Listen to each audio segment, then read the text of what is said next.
Je pense que Jean-Hervé Lorenzi avait une pensée émue pour Bettina Laville, que je suis ravie d'accueillir, présidente et fondatrice du Comité français pour l'environnement et le développement durable, le Comité 21, que je salue tout particulièrement puisqu'elle nous fait aussi l'honneur et le bonheur d'être la marraine de ces états généraux de la transition inclusive et de répondre toujours présente.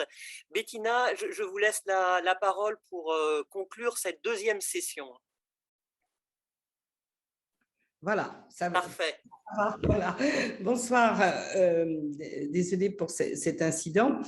Merci d'abord de la double invitation à être la marraine. Alors, je ne sais pas si Jean-Hervé est encore là, mais je le salue aussi.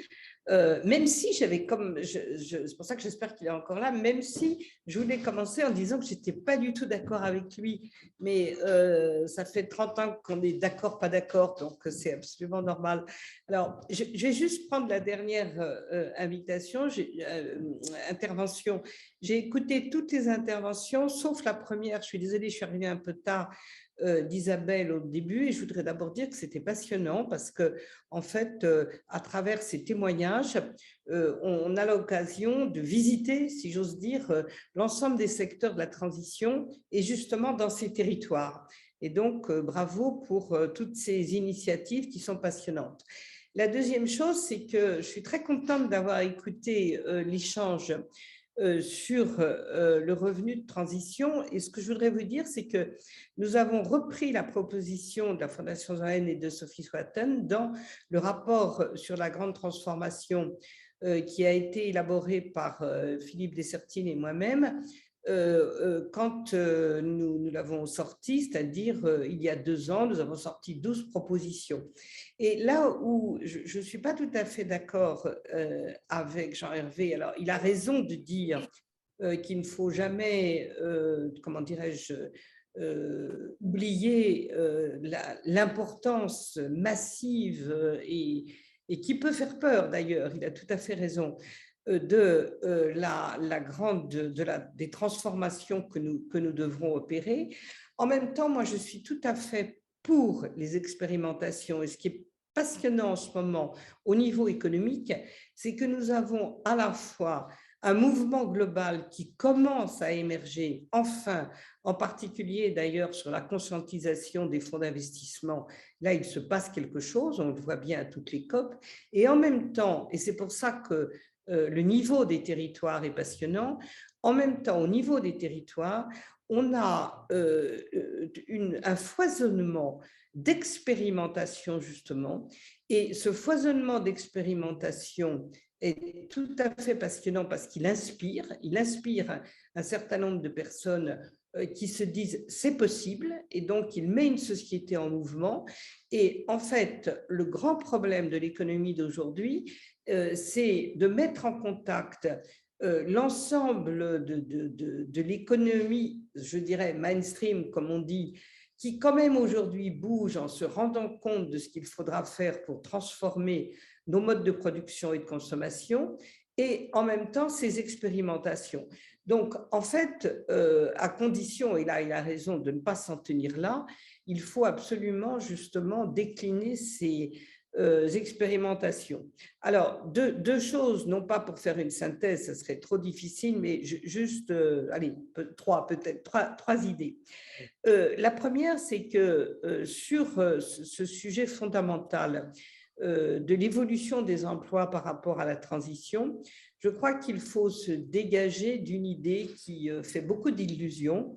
C'est le fait que le solde positif d'emploi avec la transformation écologique sera très, très grandement positif. Je crois qu'il faut avoir la lucidité de dire que ce serait formidable si on équilibrait la perte d'emploi et la création d'emploi.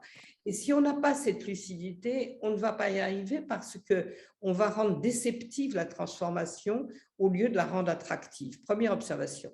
Deuxième observation, j'ai entendu quelqu'un qui avait commencé sa carrière dans la gestion du changement et qui ensuite s'était tourné vers les économies de transformation circulaire, etc., eh bien, cette conduite de gestion de changement est absolument indispensable pour faire le lien entre la formation et emploi.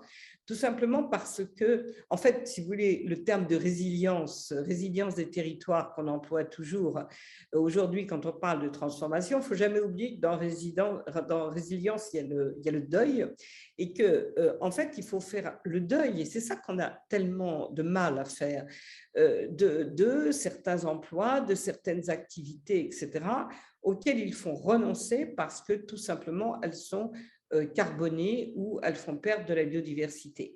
À partir de là, je veux dire, on est obligé d'avoir deux grandes catégories d'emplois, ceux qui vont d'un point à un autre, donc ceux qui transforment, et ceux qui sont nouveaux. Les filières de formation pour les emplois qui se transforment et les emplois nouveaux sont tout à fait différentes. Et vous avez raison, il faut une école de la transformation écologique. Je crois d'ailleurs que Veolia a un projet d'école de transformation, comment dirais-je, institut privé, mais c'est quelque chose à quoi je pense il faudrait réfléchir et fonder. La troisième observation que je voudrais faire dans cette affaire, c'est que sur tout ce qui est le niveau des territoires, vous savez, on est dans la 30e année après Rio, et on disait à Rio du local au global et du global au local. Aujourd'hui, c'est certain que du local au global, moi j'ai l'honneur de parler avant le président de l'Association des maires de France, si je comprends bien, c'est sûrement pas lui qui ensuite me contredira. Justement, les expériences et les initiatives se font beaucoup au niveau local et parfois la machine nationale a un petit peu du mal à aider et peut-être même à écouter ces initiatives nationales. Et c'est vrai en ce sens qu'aujourd'hui, il y a des pans entiers, et ça il faut s'y faire, il y a des pans entiers de l'économie qui vont tomber et c'est au niveau local que les choses vont se reconstituer et que peu à peu, il va y avoir, comment dirais-je, des créations de filières et surtout vous savez, avec tout ce qu'on appelle les objectifs de développement durable, c'est une trame très intéressante à suivre. Il va y avoir, en l'occurrence, des occasions, des opportunités de faire de nouveaux emplois en cassant les modèles. Et ça, moi, je crois vraiment, nous allons travailler toute l'année avec d'ailleurs les collectivités territoriales sur les nouveaux modèles. Je crois qu'on est en train de construire de nouveaux modèles que nous ignorons encore. Et en particulier d'ailleurs les liens entre les structures privées et les structures publiques, on doit avoir vraiment de l'imagination. Moi, je travaille par exemple au sein du comité 21 sur la proposition d'une société de biens communs, de sociétés de biens communs qui ne sont pas exactement ce dont on a parlé tout à l'heure, c'est-à-dire les sociétés de coopératives, etc., qui sont plus larges. Mais le droit aujourd'hui, on l'a bien vu avec la loi Pacte quand il a fallu changer le code civil pour avancer au niveau des missions des sociétés. Le droit aujourd'hui, c'est une juriste qui vous parle, le droit aujourd'hui n'est pas propice à la transformation écologique. Et il va falloir, et je pense que ça pourrait être, quel que soit celui qui nous dirige dans 5 ans, un des axes du prochain quinquennat, il va falloir avoir de l'imagination juridique, de la souplesse juridique pour que nous puissions, collectivités locales, État, secteur privé, secteur associatif, voilà, tous ensemble, essayer d'incarner cette transformation parce qu'en France, tout passe par le droit et il faut par conséquent que les expérimentations justement trouvent une coquille pour qu'elles puissent ensuite comment dirais-je, diffuser leur influence. Merci beaucoup, Bettina. Et merci beaucoup pour ce colloque. Merci beaucoup, Bettina.